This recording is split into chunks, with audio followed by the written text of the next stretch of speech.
চুচুড়া আরোগ্য স্বেচ্ছাসেবী সংস্থার সকল আবাসিক মাতা পিতা এবং উপস্থিত সজ্জন মণ্ডলী, আজকে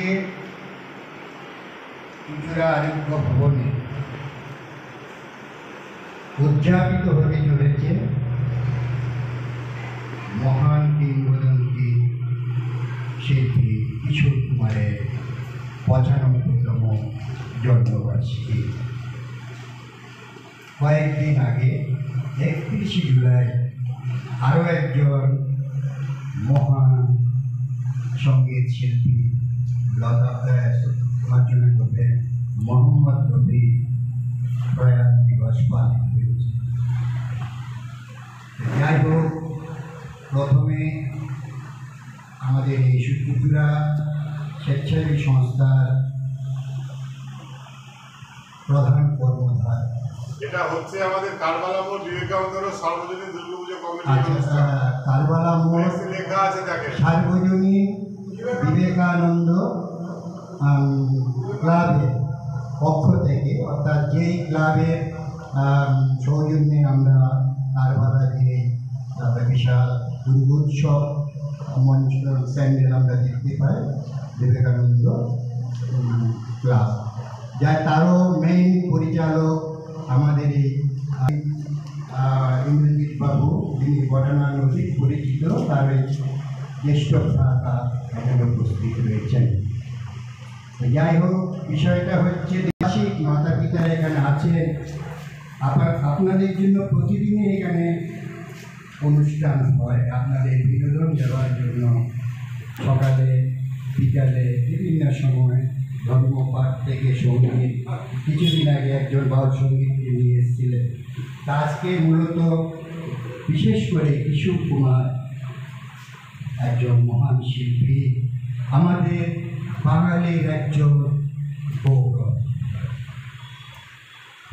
প্রসঙ্গত উল্লেখযোগ্য, এই এমনই একজন ব্যক্তিত্ব ছিলেন তৎকালীন সময়ে যে কেন্দ্রীয় সরকার শাসিত হতো, তাদেরও অনেক অনুরোধে তিনি অর্থ নিতেন, কখনো নিজের নিজেকে কখনো তাদের কাছে মাথা নত করেননি। সেই ব্যক্তি কিশোর কুমার শুধু সঙ্গীত শিল্পী ছিলেন না, তিনি ছিলেন তৎকালীন সময়ের একজন অভিনেতা।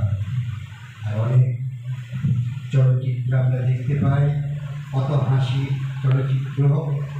যাই হোক, এখন আরও এখানে সঙ্গীত শিল্পীরা আছেন, ভালো ভালো আমি দেখতেই পাচ্ছি।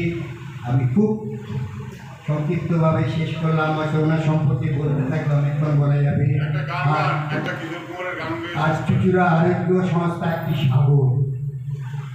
আমাদের দৃষ্টিতে, আমি একটা ছোট সংস্থা পরিচালনা করি, যে ভারতবর্ষে এমন কোনো আর সংস্থা নেই, স্বেচ্ছাসেবী সংস্থা, যা চুচুড়া আরোগ্য পরিচালনা করে। কি মায়েরা, আপনারা কি বলেন? আপনারা যেখানে আছেন, তাই তো?